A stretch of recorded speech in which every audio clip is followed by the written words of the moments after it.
So I thought that this time we could take a look at Macbeth, specifically the soliloquy, which starts with, "Is this a dagger I see before me?"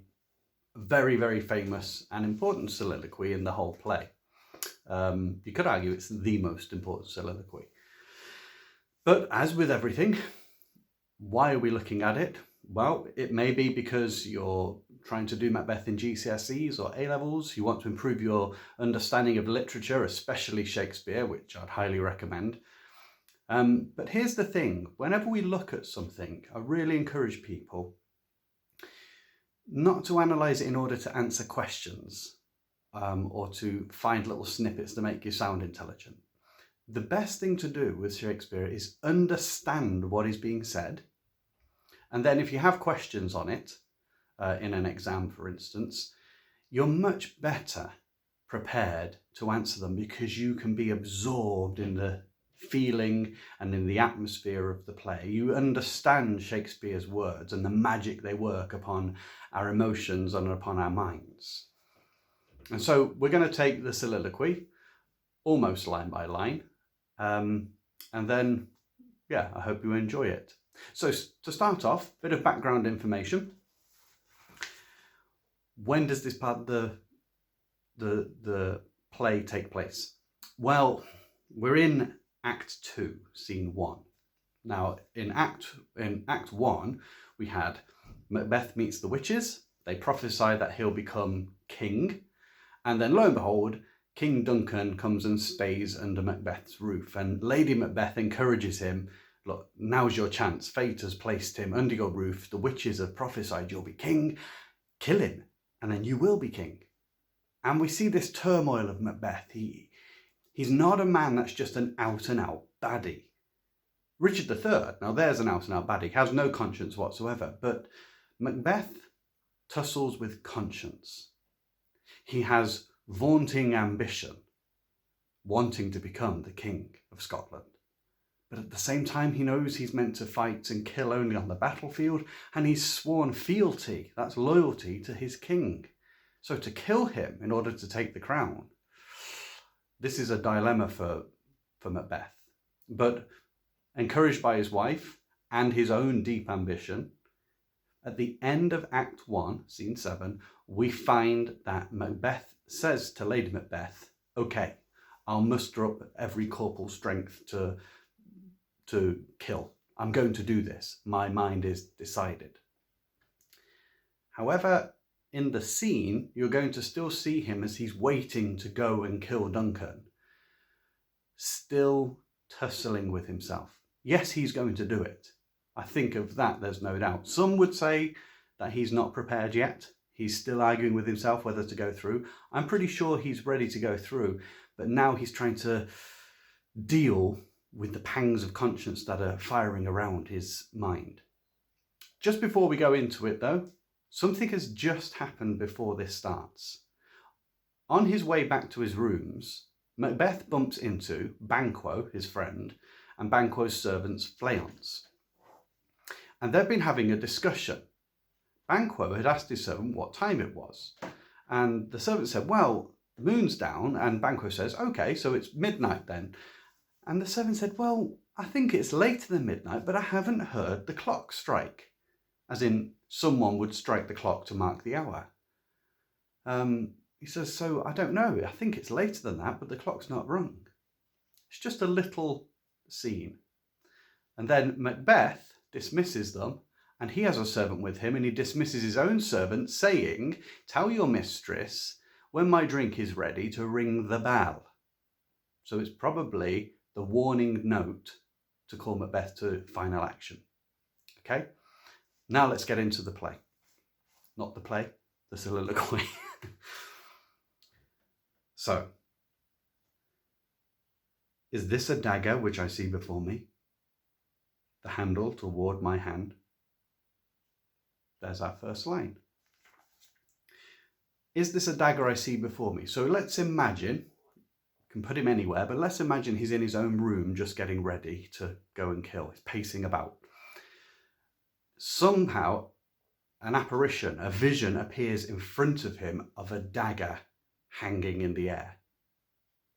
Now, it's not hanging blade down, as it is often shown, because it says, "Is this a dagger which I see before me, hanging in front of me, with its handle toward my hand?" It's being offered to Macbeth. What does he think of this? His next words, "Come, let me clutch thee." Does Macbeth here, and he may do, think that something superstitious linked to the witches has now materialized a knife because he's ready to kill Duncan, and that the spirit realm is moving him to strike at his king? It's offering him the blade. So he goes to grab it.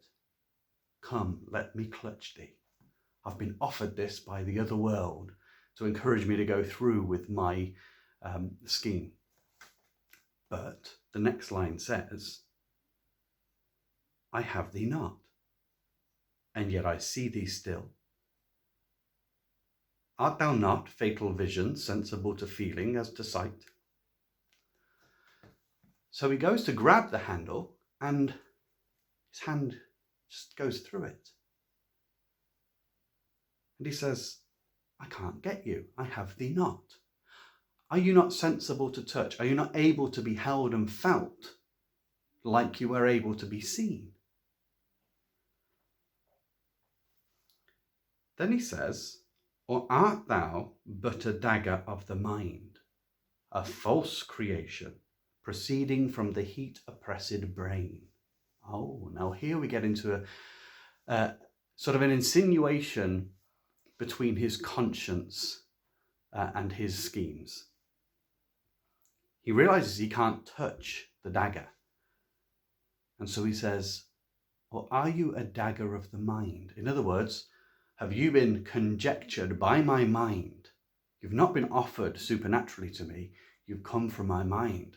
I've dreamt you up in front of me. But it also gives us this feeling, this double entendre of a dagger in the mind. He knows he's going to commit murder. And how would your conscience feel if you were planning that? I know mine would bother me quite a lot.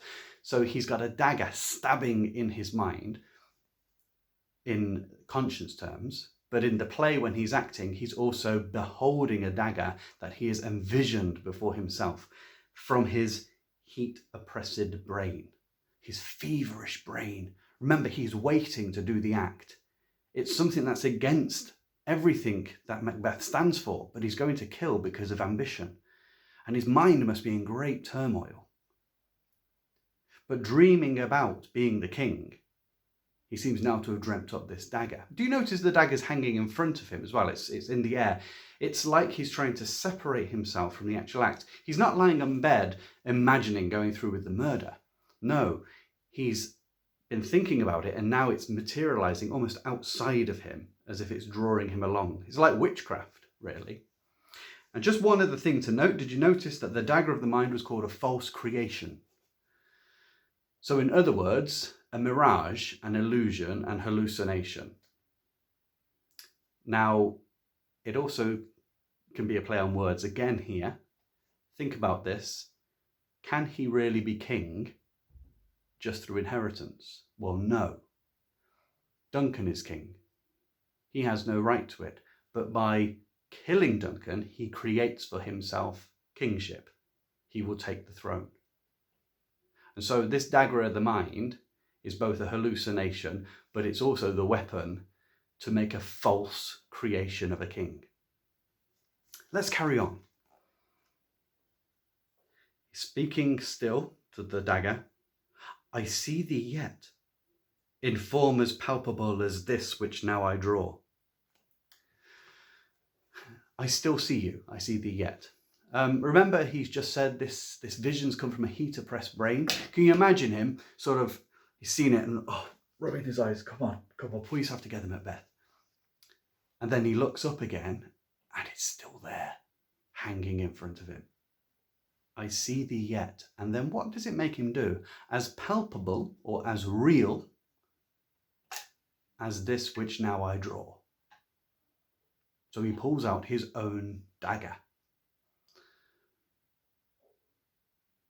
Now he has an imaginary one in front of him, and now he's holding the real instrument of doom.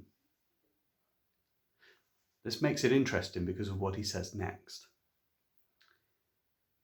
Thou marshallest me the way that I was going, and such an instrument I was to use. Something clicks in Macbeth's mind here. He's been spooked by this vision. Maybe first he hoped it was given to him supernaturally because that would put the blame somewhere else. Now he realizes it's coming from his own desires. But seeing the vision, he's now matched his own knife up against the other knife.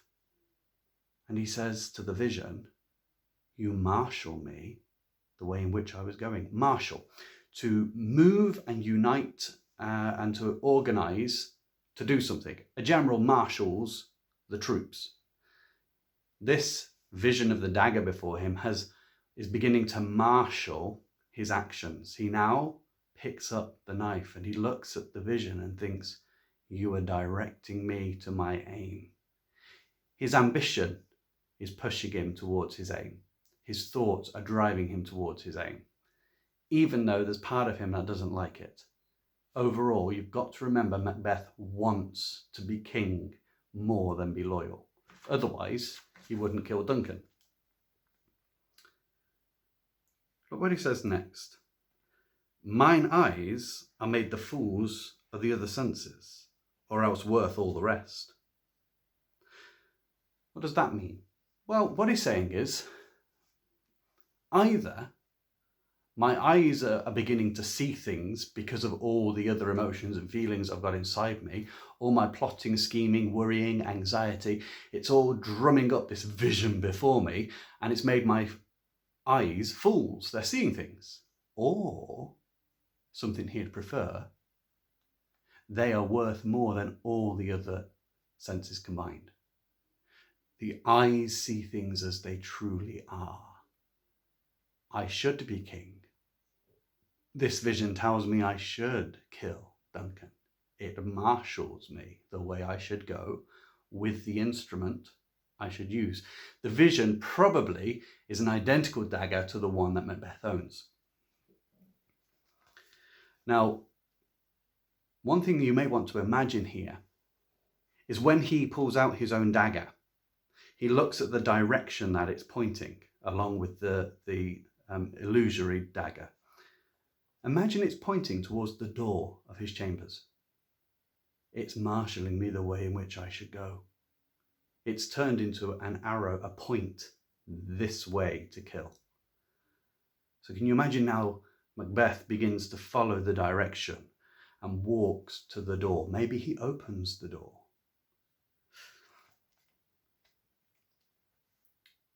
Then he says this, I see thee still. And on thy blade and dudgeon gouts of blood, which was not so before. Ooh, the vision's changed. The initial sight of the dagger has caused him to draw out his own dagger and maybe walk in the direction of the door. Maybe he pauses and then he sees the vision of the dagger again. But this time he says, I see gouts of blood, drops of blood, globules on the blade and dudgeon, that's just the hilt of the imaginary dagger. So suddenly this dagger is doused in blood. It's murdered. And Macbeth says that wasn't there before.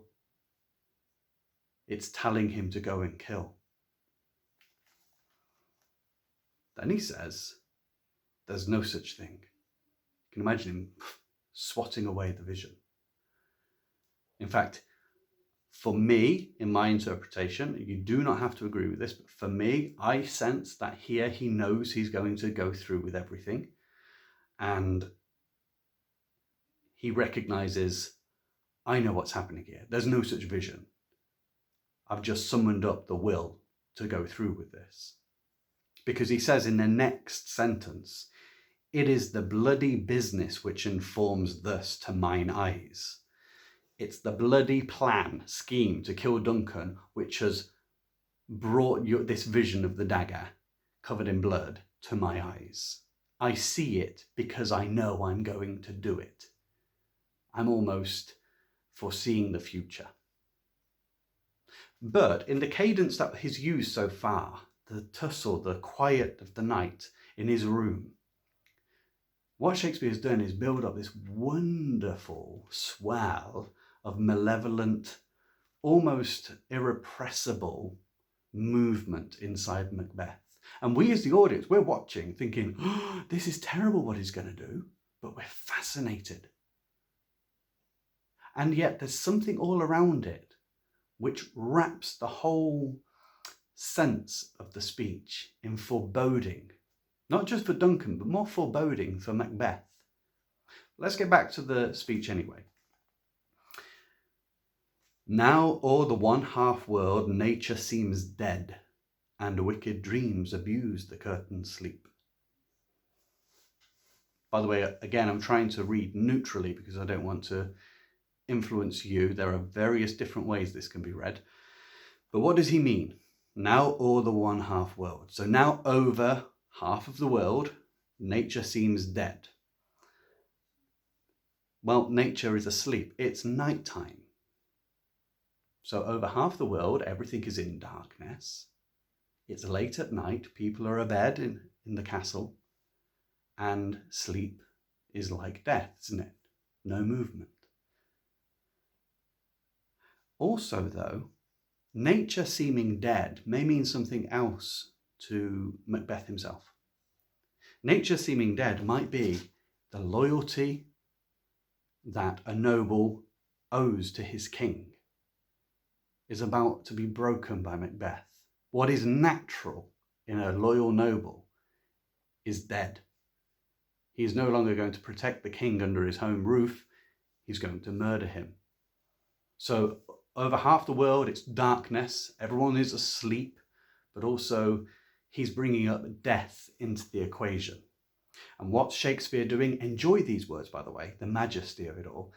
He is building the horror scene, the suspense scene. Remember, he had no surround sound kit. He had no lighting on stage, not special effects anyway. He had to do it all through words, and these words bringing dead into things, fatal vision. What's it doing? It's preparing our mind as an audience. We begin to feel the atmosphere. It's beautiful, isn't it? And then it says, wicked dreams abuse the curtained sleep.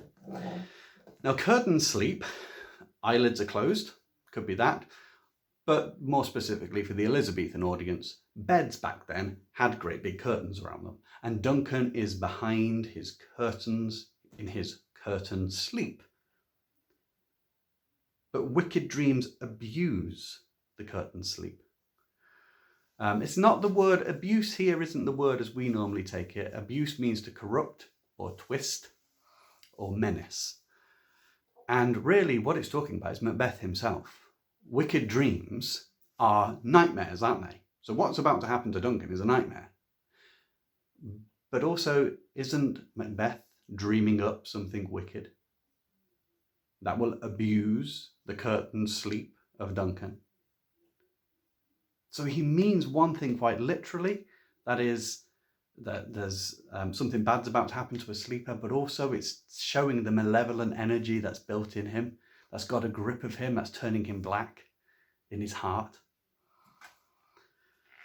Now we get some very interesting word descriptions. Witchcraft celebrates pale Hecate's offerings. Hecate, actual proper name Hecate, Greek goddess of witchcraft, but always pronounced in Shakespeare Hecate. It says witchcraft celebrates pale Hecate's offerings. Hecate was related to the moon, so he's conjuring up now, imagine slits of moonlight coming into the castle. Pale Hecate. It's also deathly pale, isn't it? So he's bringing up this horrible, ethereal, deathly environment. When it says witchcraft celebrates, that does not mean tambourine and jazz bands and everyone having a good time. Celebrate means to perform ritual. Celebrations can be solemn. Think of Remembrance Day. It's a celebration of the fallen, but it's no party, is it? So witchcraft, maybe even the three witches who work under Hecate's guidance, who got Macbeth into this situation. Witchcraft is going through the rituals beneath Hecate's pale glow. And it says it's got offerings. Well, Duncan is going to be the offering, isn't he? He's going to be sacrificed to Macbeth's ambition. Now, is Macbeth slowly beginning to walk out of the doorway of his apartment here? Has he opened it and has just stood there waiting for the signal? Has he walked a bit into the corridor and he can, or is he just looking out and can see the moonlight? Then he says, and withered murder, alarumed by his sentinel the wolf, whose howls his watch. We'll stop there. Withered murder. Again, what a personification. He's turned murder into a character. Macbeth is murder walking now. Withered, there's something wrong with it. Demonic, evil, crooked, witch-like, possessed, ghostly, withered, but also meaning wisp-like. Withered murder, because he's maybe crouching in a corner. It says it's alarumed, that's warned or called to action by his sentinel, the wolf, his guardsman or his lookout, the wolf. Now we've just had the moon shining. What do wolves do at a full moon? They howl, they bay the moon. Maybe, as Macbeth has left or stood at the door of his apartment, looked into the dark corridors with the moon coming through, maybe he hears the wolf call. And he thinks that is withered murder's watchman, his sentinel, calling him to action. He's building up an atmosphere. It says, thus with his stealthy pace, so swiftly, he's got to move swiftly and quietly like wolves do. Then it says, with Tarquin's ravishing strides towards his design moves like a ghost. Right. This phrase about Tarquin is essential because it's got so much foreshadowing for the rest of the play. Tarquin, Sextus Tarquinius. He was the son of the last Roman king before that monarchy collapsed, leading to the Roman Republic.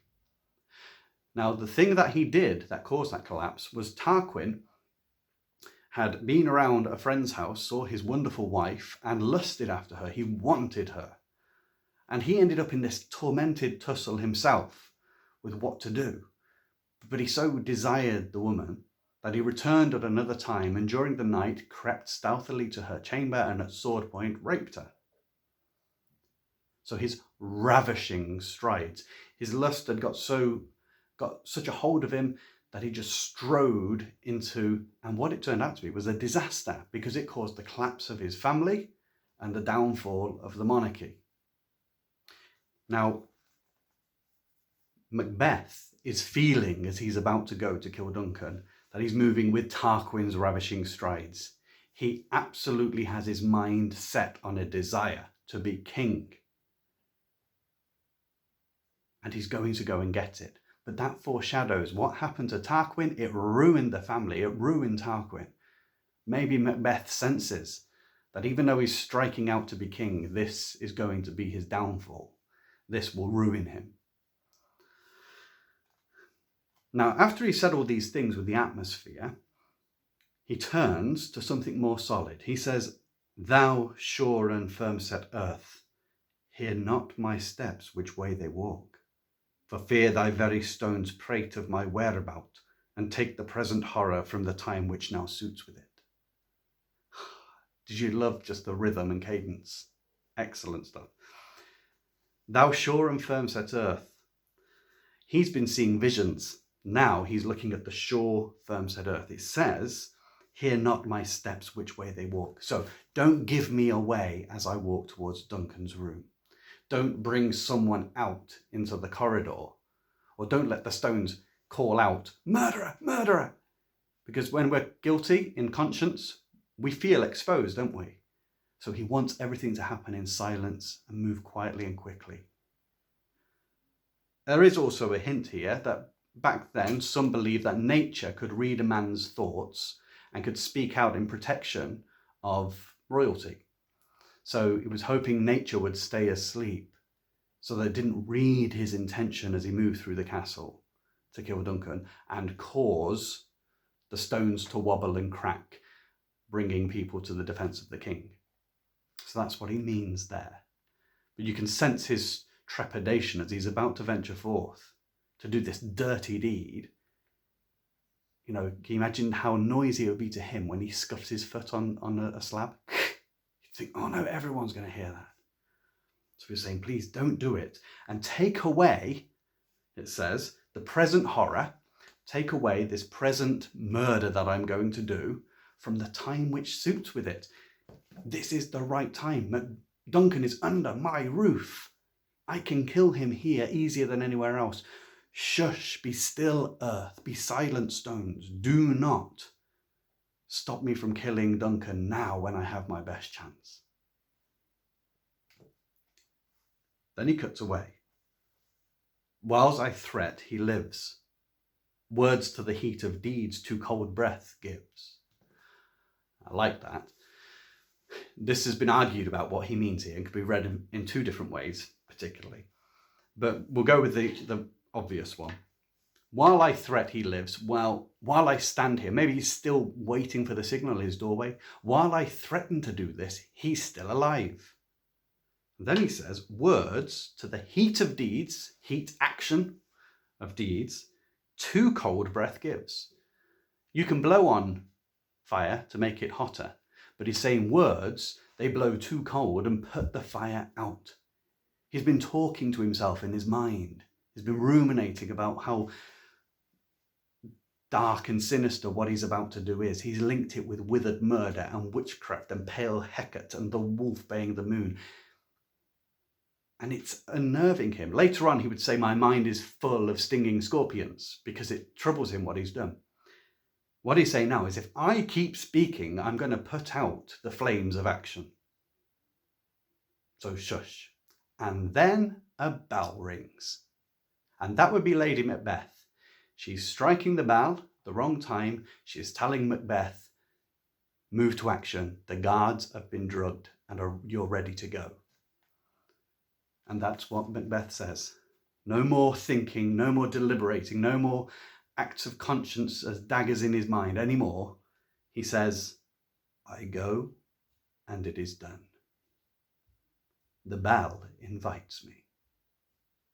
Hear it not, Duncan, for it is a knell that summons thee to heaven or to hell. So the striking of the clock, he says, your bush jumps up. I go. No more words. And it is done. And it is done. My mind is made up completely. He already knew he would do it, but now I'm set. He's already got the dagger in his hand. He's seen the blood in the vision on it. He's seen Hecate is going to back him, the witch. Everything is dark. All the things that pertain to your typical murder scene in a film, for instance, they're all come into play. And he silently moves through towards Duncan's chamber. And it is done. And he says, hear it not, Duncan. Don't wake up to that bell. It is a knell, the death knell. A knell means a dong on a clock. But they say the death knell, when your time is up. That summons thee, that is Duncan, either to heaven or to hell. Either way, you're going to die. What happens after that's not up to me, says Macbeth. So I hope that you enjoyed going through that and that you understand it. What I would recommend is that you just look up on another video just the speech being read in its entirety. And if there's any bits that you're still not sure of, go back in this video and have a look again, or even ask me a question in the comment section below. And I'll be happy to get back in touch with you. So I really hope you've enjoyed this. And if there's anything else you'd like me to cover, any other Shakespeare specifically, or maybe any other classic books, then suggest it in the comments and I will try to do a video. Thank you.